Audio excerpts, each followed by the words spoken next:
Hi అండి రాజేష్ గారు. Hi sir. ఎలా ఉన్నారు? బాగున్నా. సార్ మీకు సినిమా రిలీజ్ ఉందన్న టెన్షన్ కూడా ఉండదు మీకు ఫేస్లో ఎప్పుడు. ఎందుకు సార్ టెన్షన్?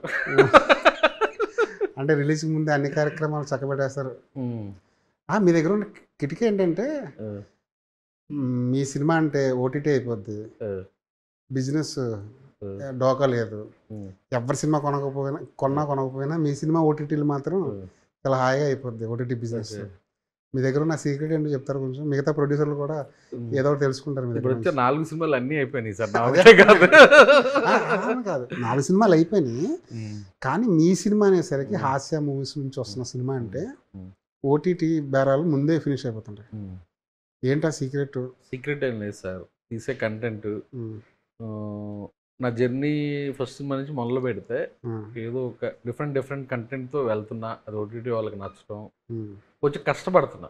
అంత ఈజీగా అవట్లే, కష్టపడుతున్నా ఆనెస్ట్గా. ఏ ర్యాంప్ కూడా వచ్చిన గేమ్స్ కానీ అది కానీ అంత యూత్లోకి కొంచెం వెళ్ళటం, కొంచెం ఓటీటీ వాళ్ళకి అది ఇంట్రెస్ట్గా కనపడింది. దానివల్ల అన్నీ ఈజీగా అయిపోయినాయి. దీపావళి 4 సినిమాలు వస్తున్నాయి. మామూలుగా అయితే దీపావళి అన్ సీజన్ అంటారు. అసలు మన వాళ్ళు అసలు తమిళ వాళ్ళు సినిమాలు రిలీజ్ చేస్తారు, కానీ మన వాళ్ళు సినిమాలు రిలీజ్ చేయము. కానీ ఈ మధ్య ఏంటి మారింది, ట్రెండ్ మారింది ఏంటి? నేను లాస్ట్ ఇయర్ నరేష్ గారి సినిమా బచ్చలమల్లి దీపావళి అనుకుంటే అన్ సీజన్ అని చెప్పి ఆపారు సార్. దాని తర్వాత ఇయర్లో లాస్ట్ ఇయర్ 3 సినిమాలు వచ్చి ఒకదానికొకటి 3 బ్లాక్ బస్టర్లు కొట్టినాయి. దాని తర్వాత ఇంకా సెంటిమెంట్ పక్కన పెట్టి నేను కూడా దీపావళి రేస్లోకి వచ్చాను అంతే. కానీ మీరు ముందు నుంచి 18 అని ఫిక్స్ అయ్యి? ఎస్ అండి. అంటే హీరో గారికి ముందు సినిమా ఆడతాం. మేము కరెక్ట్గా May 9 ఫస్ట్ డే షూట్కి వెళ్ళాం. ఆ టైంకి అయిపోద్ది అనే క్లారిటీ వచ్చింది. అంటే హీరో గారు మన ఒక సినిమా మీద ఉన్నారు, ఫటాఫటా చేసుకుంటా వెళ్ళిపోతే క్లారిటీతో ఏ రోజు ఏం చేయాలని డైరెక్టర్ కూడా ప్రతిదీ ప్రమోషనల్ మెటీరియల్ లొకేషన్లోనే షూట్ చేసుకుంటూ వచ్చాడు. ఇవాళ కూడా 10th డే అని ఒక అందరు సెట్లో హ్యాపీగా ఉండే మూమెంట్స్ని ఒక వీడియో రిలీజ్ చేసాం. అది బాగా పాసిబుల్ అయింది బికాస్ ఆఫ్ డైరెక్టరు, హీరో గారు కూడా బాగా ఇన్వాల్వ్ అయ్యి ఏం చేద్దాం లొకేషన్లో ఒక అరగంట గ్యాప్ ఉందా, 1 అవర్ లంచ్ బ్రేక్లో హాఫ్ అన్ అవర్లో తినేసి హాఫ్ అన్ అవర్లో ఏం చేద్దాం సినిమాకి ప్రమోషనల్ మెటీరియల్ అలా ఎంజాయ్గా చేస్తా వెళ్ళిపోయారండి. కానీ ఈ మధ్య ప్రమోషన్ కోసం ఖర్చు పెట్టడం కన్నా ఉన్న దాంట్లో ఏదో క్రియేటివిటీ చూపించి జీరో బడ్జెట్లో ప్రమోషన్ చేద్దాం అన్నది ఎక్కువైంది కదా. జీరో బడ్జెట్లో ప్రమోషన్ ఎలా చేస్తాం సార్? ఇప్పుడు సోషల్ మీడియాకి ప్రమోషన్ ఇంపార్టెంట్ సార్. ఒకప్పుడు టీవీ, మీరు అన్న TV9, NTV, TV5 అన్నింటిలో ఆ స్లాట్లో మధ్యలో బ్రేకులు అంతా సినిమాలు, అప్పుడు దానికి జనం అలవాటుపడ్డారు. ఇప్పుడు 75% ఓన్లీ సోషల్ మీడియా మీద డిపెండ్ అయిపోతుంది. మన సోషల్ మీడియాలో మన సినిమాని ఎంత క్రేజ్ తెచ్చుకుంటే సినిమా రిలీజ్కి అది హెల్ప్ అవుతుంది. ఇంకా దాని తర్వాత సినిమా టాక్ని బట్టి డిసైడ్ అయిపోతుంది. ఎంత కాదనుకున్నా అక్టోబర్ 18 మీరు ఫిక్స్ అయ్యారు, కానీ మధ్యలో స్ట్రైక్ వచ్చింది. కొన్ని రోజులు చాలా ఇబ్బంది పెట్టింది. దాంతో మొత్తం షెడ్యూల్స్ అన్ని మారిపోయి రిలీజ్ డేట్ల మీద ప్రెజర్ ఏర్పడింది. మీరు మాత్రం 18 ఎలా స్టిక్ అయ్యారు? లక్కీగా ఏమైందంటే మేము కేరళలో 22 రోజులు షెడ్యూల్ వెళ్ళాం. వచ్చినాక దాదాపు 25 days బ్రేక్ తీసుకున్నాం.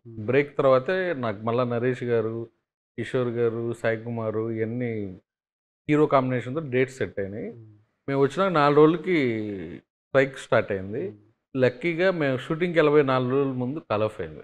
దానివల్ల మేము షెడ్యూల్ చేయగలిగాం. అది ఇంకో 10 రోజులు ఎక్స్టెన్షన్ అయి ఉంటే దీపావళి మిస్ అయిపోయాయి. దీపావళికి రావాలంటే గట్టిగా రాసి పెట్టింది. అది అనిపించింది నాకు కూడా. చిన్న సినిమాలు తీయడం చాలా కష్టం. అవునండి.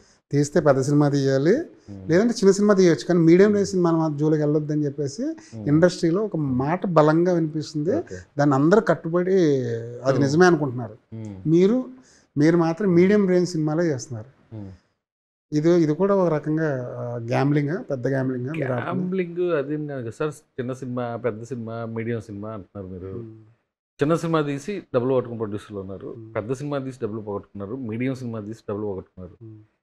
తీసే కథ మంచిదైతే కొత్త వాళ్ళతో అయినా బ్లాక్ బస్టరే, మీడియం హీరో అయినా బ్లాక్ బస్టరే, పెద్ద హీరో అయినా బ్లాక్ బస్టరే. కంటెంటే డిసైడ్ చేస్తుంది సార్. వరుసగా హిట్లు పడినాయి సార్. ఎగ్జిబిటర్లు, డిస్ట్రిబ్యూటర్లు, అందరూ ప్రొడ్యూసర్లు అందరూ హ్యాపీగా ఉన్న టైం ఇది. దాన్ని కంటిన్యూ చేయాలి 4 సినిమాలు. కానీ నిజంగానే మీరు అన్నట్టు సెప్టెంబర్ చాలా మంచి మంత్. అవును, ఇండస్ట్రీకి ఒక మంచి బూస్టప్ వచ్చింది కదా. అవును, వరుసగా పడిన ప్రతి సినిమా హిట్ అవుతూ వచ్చింది కదా. యావరేజ్ సినిమా, ఫ్లాప్ సినిమా అనుకున్న సినిమాలు కూడా ఆ, రేస్లోకి వచ్చేసి ఆడేస్తున్న సందర్భాలు ఉన్నాయి. ఓకే. అంటే జనం మూడ్ మారిపోయింది అంటారా?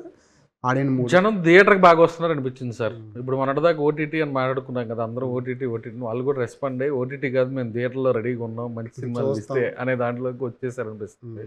రావాలని కోరుకుంటున్నాం మనస్ఫూర్తిగా. చిన్న సినిమాలు, మీడియం రేంజ్ సినిమాలు కనీసం ఆడియన్కి ఆ టికెట్ రేట్ అందుబాటులో ఉంటే బాగుంటుంది అన్న డిస్కషన్ నడుస్తుంది. అలాగే పెద్ద సినిమా పవన్ కళ్యాణ్ గారి సినిమా వస్తుందంటే 1000 రూపాయలు ఇవ్వడానికో 400 ఇవ్వడానికో ఆడియన్ రెడీగా ఉన్నారు. అవును. మీడియం రేంజ్ సినిమాలు చిన్న సినిమాలకి కొంచెం తగ్గిస్తే ఇంకొంచెం ఆక్యుపెన్సీ పెరుగుద్దేమోగా. ఇప్పుడు మీడియం సినిమాలకు నార్మల్ రేట్లే ఉన్నాయి కదా సార్, అవును, మనమే కొంచెం టికెట్ రేట్లు తగ్గిస్తే పెంచట్లా. అంటున్నాను. తగ్గిస్తే ఏమైనా ఇంకొంచెం ఆక్యుపెన్సీ, పండగ సీజన్ కదా, ఫ్యామిలీ మొత్తం వచ్చి చూసేలా ఏమో. ఇంటర్వ్యూలో మీరు మంచి క్వశ్చన్ అడిగారు. ఆ పాయింట్ ఆఫ్ వ్యూలో నేను కూడా మా నైజాం డిస్ట్రిబ్యూటర్ రాజు గారితో డిస్కస్ చేస్తాను.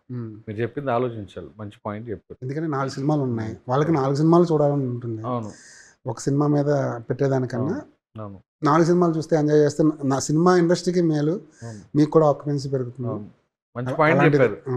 డెఫినెట్ గా ఇంటర్వ్యూ అయిపోయి కిందకి వెళ్ళగానే ఫస్ట్ ఈ పనిలోనే థింకింగ్ స్టార్ట్ చేస్తారు. సార్ చాలా మంది చెప్పేది ఏంటంటే మీతో పనిచేసే వాళ్ళు, రాయేష్ దండ పైకి అలా కనిపిస్తుంది కానీ కొన్ని విషయాలు చాలా మొండిగా ఉంటారు అంటుంటారు. అవునా? నిజమే, ఉమ్. ఉంటాను. ఉమ్.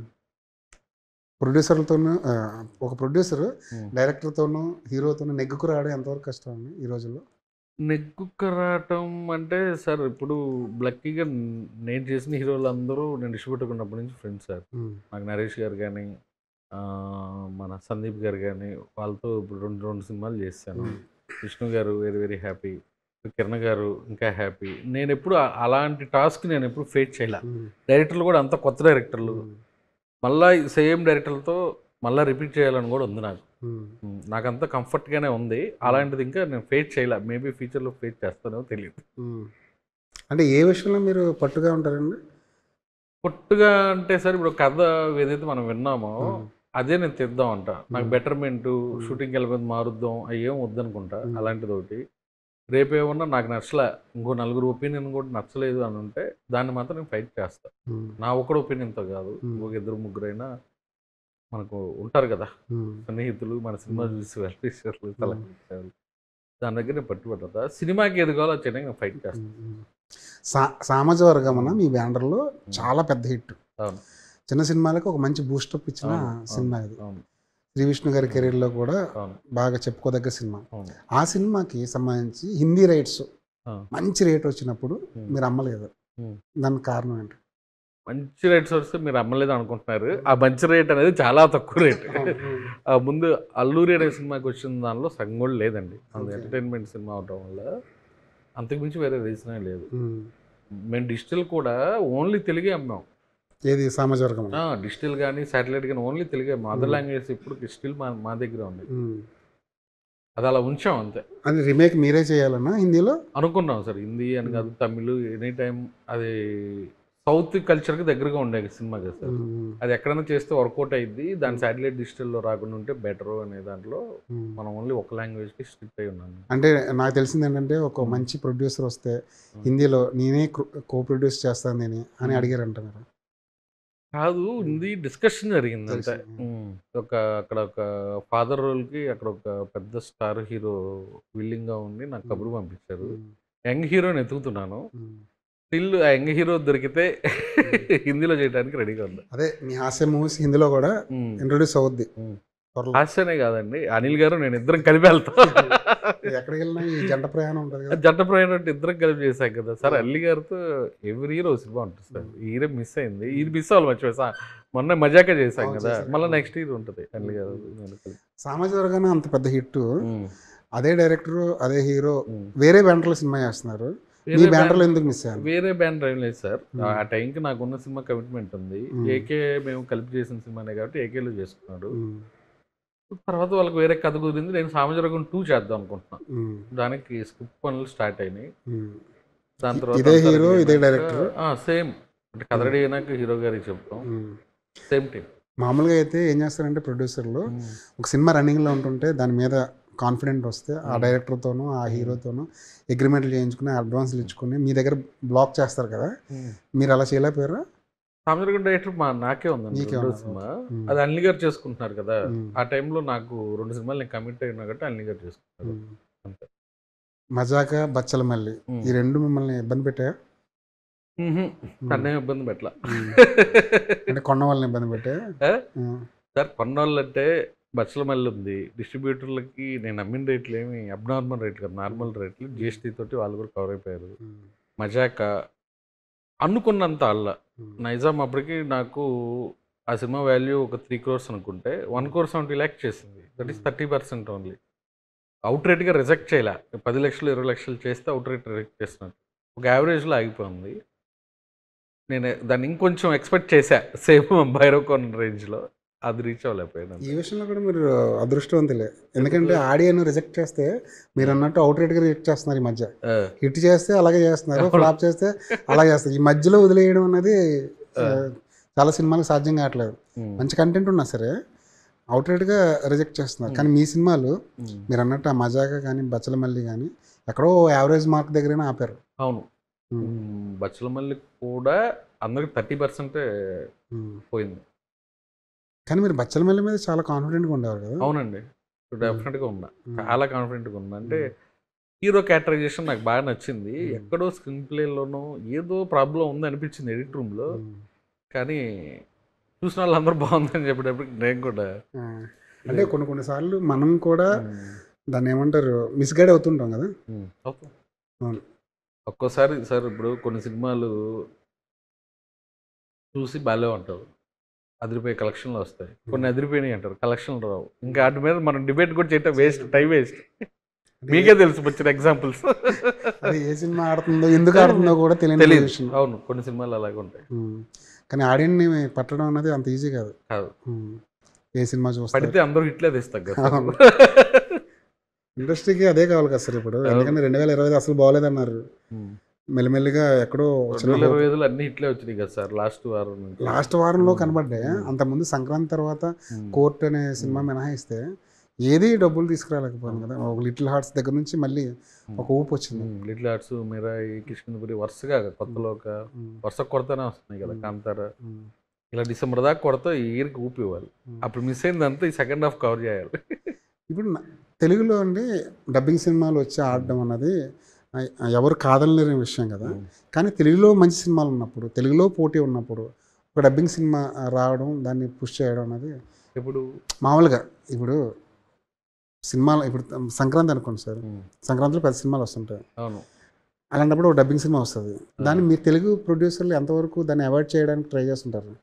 ఇప్పుడు మీరు డ్యూడ్ అనేది డబ్బింగ్ స్ట్రైట్ సినిమా అంటారా? Dubbing cinema dude Telugu producer, Telugu cinema కింద చూడవచ్చు, తమిళ హీరో కట్టి తమిళ సినిమా చూడవచ్చు, అందులో తప్పే ఉంది సార్. ఇప్పుడు అక్కడ తమిళ్లో రిలీజ్ చేసి తమిళ హీరోతో చేసారు, తెలుగు ఆపని అడగాల, ఆ రైట్ ఎవరికి లేదు. రాంగ్ అది. కానీ మన సినిమాలు కొన్ని కన్నడలో వెళ్తే వాళ్ళు ఆపడానికి ట్రై చేస్తున్నారు. అక్కడ వాళ్ళ మైండ్ సెట్ అది. ఇక్కడ వాళ్ళు మనం అలా లేము. ప్రతి లాంగ్వేజ్, ఎనీ లాంగ్వేజ్ మీరు రండి, మన సినిమా తీయండి, మన వాళ్ళు చూస్తున్నారు కదా. ఫ్యూచర్లో వాళ్ళు కూడా మారుతారు. మనం అంత హోల్ హార్టెడ్గా వెల్కమ్ లేరు, వాళ్ళైతే లేరు. 1000% కరెక్ట్. దానివల్ల మనకే ఇంపాక్ట్ మనకే కదా సార్. మనకు రావాల్సిన కలెక్షన్ కూడా రాకుండా పోతాం. కే ర్యాంప్ విషయానికి వస్తే కిరణ్ అబ్బవరానికి మార్కెట్ కన్నా ఎక్కువ ఇచ్చి ఓపెన్ చేయరేమన్నా? మార్కెట్ నుంచి ఆయన మార్కెట్ కన్నా ఎక్కువ రెమ్యునరేషన్ ఇచ్చి ఏమైనా ఒప్పించారా ఈ సినిమాకి? లేదు సార్, డబ్బులు ఇచ్చి ఒప్పించి సినిమా చేద్దాం అనే మైండ్ సెట్లో నేను అసలు లేను. ఏదైనా కథ హీరో గారికి నచ్చింది. నేను రూల్స్ అందిన తర్వాత సినిమా అనుకున్నాను. అప్పుడు ఒక కథ అనుకున్నాం. ఆ కథ రెడీ అయ్యే ప్రాసెస్లో డిస్కనెక్ట్ అయిపోయాం. ఇద్దరం వద్దనుకొని పక్కన పెట్టినాక కార్ రిలీజ్ తర్వాత హీరో గారి కథ నచ్చిందండి, మీరు ఒకసారి వినండి, మీకు కూడా నచ్చితే మనం సినిమా చేద్దాం అన్నారు. నాకు బ్రహ్మాండంగా నచ్చింది. అలా ఇద్దరం టేకప్ చేస్తాం. ఏంటి ఇది ఏమన్నా యూత్ సినిమానా? ఫుల్ యూత్ సినిమానా? ముద్దులు, హడావుళ్ళు, ఆ బూతులు ఇవన్నీ మిక్స్ చేశారా యూత్ రావడానికి? కావాలని ఏది మిక్స్ చేయలేదు సార్. కే అంటే డైరెక్టర్ పాయింట్ ఆఫ్ వ్యూలో హీరో పేరు కుమార్ ర్యాంప్ అని పెట్టుకున్నారు. మీరు అన్నట్టు బూతులు అంటారా? ఫస్ట్ వర్షన్లో నేను విన్నప్పుడు డైరెక్టర్ న్యాచురల్గా డైలాగ్స్ రాసుకున్నాడు. ఎందుకు ఇలా డైలాగ్స్ రాసావు అని మీరు అడిగారు. అడిగితే మనవాడు ఏం చెప్పాడంటే, సార్ హీరో సినిమాలో బాగా డబ్బు ఉన్నాడు, చిల్లరగా బిహేవ్ చేస్తూ ఉంటాడు. చిల్లరగా అంటే మీరు చూసారుగా, అందుకే దీన్ని జనాల్లో తీసుకెళ్ళేటప్పుడే రిచెస్ట్ చిల్లర్ గై అని మనం ఒక గ్లిమ్స్ వదిలాం. రిచ్గా ఉండే ఒక చిల్లర నా కొడుకు వేషాలని. వాడు ఎలా మాడతాడు, హై సొసైటీలో ఉండే వాళ్ళంతా ఇంగ్లీషు అదొక సొసైటీలో వాళ్ళు ఒక లాంగ్వేజ్లో ఉంటారు, కింద లో సొసైటీలో ఉన్నాడు వాడు ఒక లాంగ్వేజ్లో ఉంటాడు. అక్కడ ఉంటూ వాడికి ఇక్కడ మాట్లాడటం ఇష్టం, అక్కడ బిర్యానీ తింటకంటే ఇక్కడ వైట్ రైస్ ఆవకాయ తినటం ఇష్టం, అక్కడ కూర్చొని బ్లూ లేబుల్ ఇది తాగడం పోతే ఇక్కడ మ్యాన్సోన్స్ తాగడం ఇష్టం. ఇలా ఉండేవాడు న్యాచురల్గా ఫిల్టర్ లేకుండా మాట్లాడతాడు. అలాంటి క్యారెక్టర్లో రాసుకుని డైలాగులు అయ్యి అట్ ద సేమ్ టైం ట్రెండీగా అతని క్యారెక్టర్ మంచి వైబ్లో ఉంటూ ఎనర్జెటిక్గా ఉంటుంది. కిరణ్ గారు చేసిన అన్ని సినిమాల్లో ఇది 11th సినిమా అనుకుంటా, ఈ సినిమాలో ఉన్నంత ఎనర్జీగా ఏ సినిమాలో ఉన్నాడు. అంటే ఆ క్యారెక్టర్ డ్రివెన్ అలా ఉంది. డైరెక్టర్ కూడా అతను మనోడు బాడీ లాంగ్వేజ్ పూర్తిగా హీరోకి సెట్ చేసేసి కొత్త కిరణ్ అబ్బోరని తెచ్చాడు సినిమాలోకి. కిస్సులు అంటారా, మీరు ఈ సినిమా చూసినాక కిస్ ఎందుకున్నదానికి ఒక పర్పస్ ఉంది, ఎక్కడ దానిలో వల్గారిటీ ఉండదు. నేను సినిమా చూసా, ఇప్పుడు రేపు నేనే ఫ్యామిలీతో థియేటర్కి వెళ్ళి చూసినా ఎవరికి వల్గారిటీ లేకుండా ఉండేంత వరకే ఉంటుంది.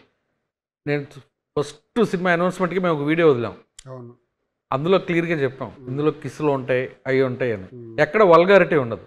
ఆ కిస్కో పర్పస్ ఉంది. అలా రిచ్గా ఉండే ఒకడు ఇలా ఇలా చేస్తా అలా ఎలా అయ్యాడు అనేది కథ సార్. 18 ముద్దులు ఏమైనా ఉన్నాయంటే 6 ఉంటాయి. 6 ఉంటాయి. ఎంత కట్ చేశారంటే ముందు 18 ఏమైనా ఉన్నాయి. అవునా, అలాంటిది ఏదైనా జరిగిందా? లేదు తర్వాత స్క్రిప్ట్లోనే అవి వెళ్ళిపోయినాయి.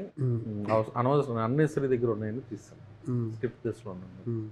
కిరణ్కి ఈ సినిమా ఎలాంటి గుర్తింపు తెస్తుంది అనుకుంటున్నారు? ఎందుకంటే కార్ నుంచి అతని మైండ్ సెట్ మారింది, కథలించుకోవడంలో మారింది, అతనికంటూ ఒక మార్కెట్ బాగా పెరిగింది ఈ మధ్య.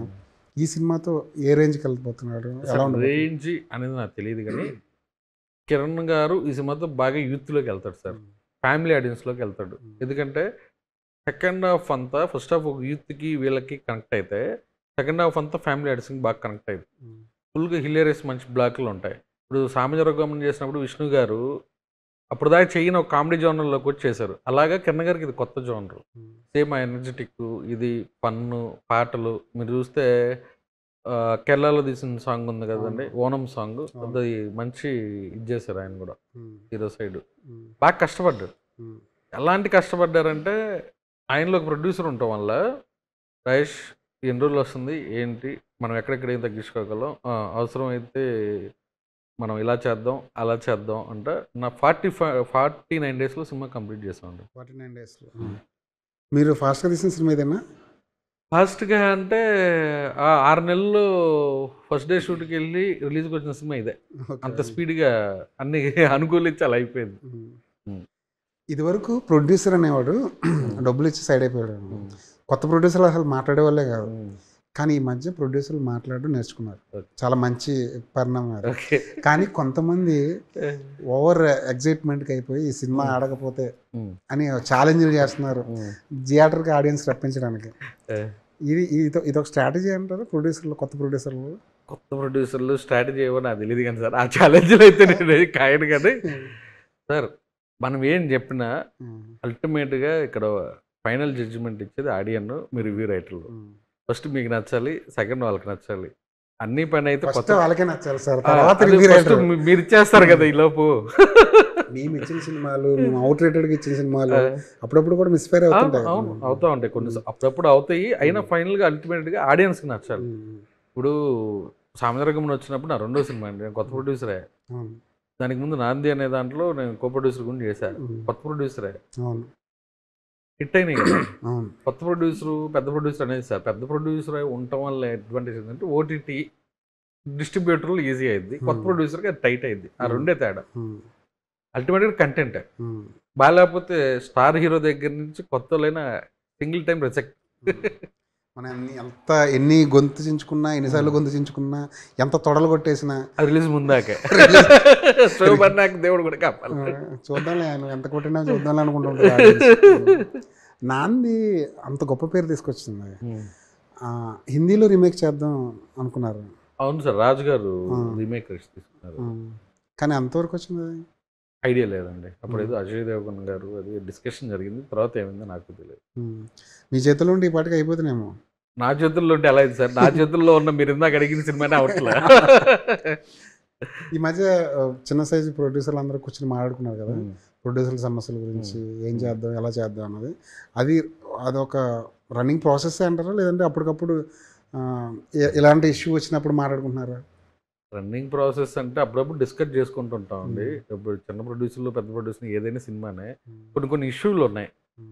కొన్ని చోట్ల మిస్యూజ్ అవుతుంది. దాని గురించి అప్పుడు మాడుకున్నాం కానీ ఇప్పుడు తగ్గింది.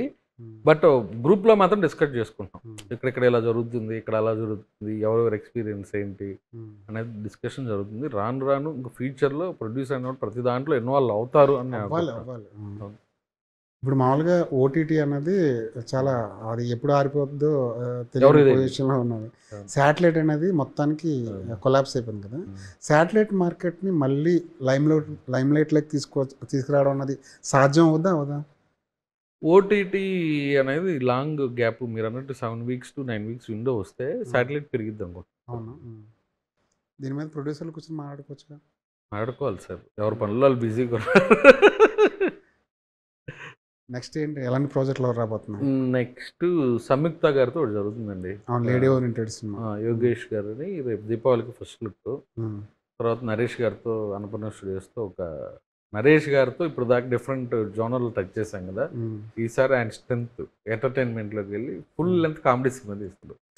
ఎవరైనా ఒక హీరోని పట్టుకుంటే కంటిన్యూస్గా సినిమాలు చేస్తుంటారు మీరు. జర్నీ బాగున్నప్పుడు హ్యాపీయే కదా సార్. నరేష్ గారితో అంత కంఫర్ట్ ఏంటి మీకు? ఏ విషయంలో కంఫర్ట్? నాకు బాగుంటుంది సార్ ఆయనతో.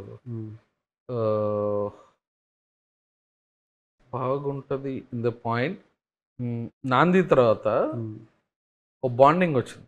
హిట్ వచ్చిన తర్వాత అందరు ప్రొడ్యూసర్లు వస్తారు కదా, చాలా మంది వస్తారు. హిట్ వచ్చినాక నాకు ఫోన్ చేసి రాజేష్ గారు నెక్స్ట్ సినిమా మీరే చేసుకోండి ఇప్పుడు అదే ఇట్లు మారేడు మిల్ ప్రజెంట్. నేను జస్ట్ హాఫ్ అన్ అవరే కథ చెప్పించాను, అది రెడీ చేసుకున్నాక పాప ఆయన 6 నెలలు వెయిట్ చేసి సినిమా చేశాను. ఏది సినిమా?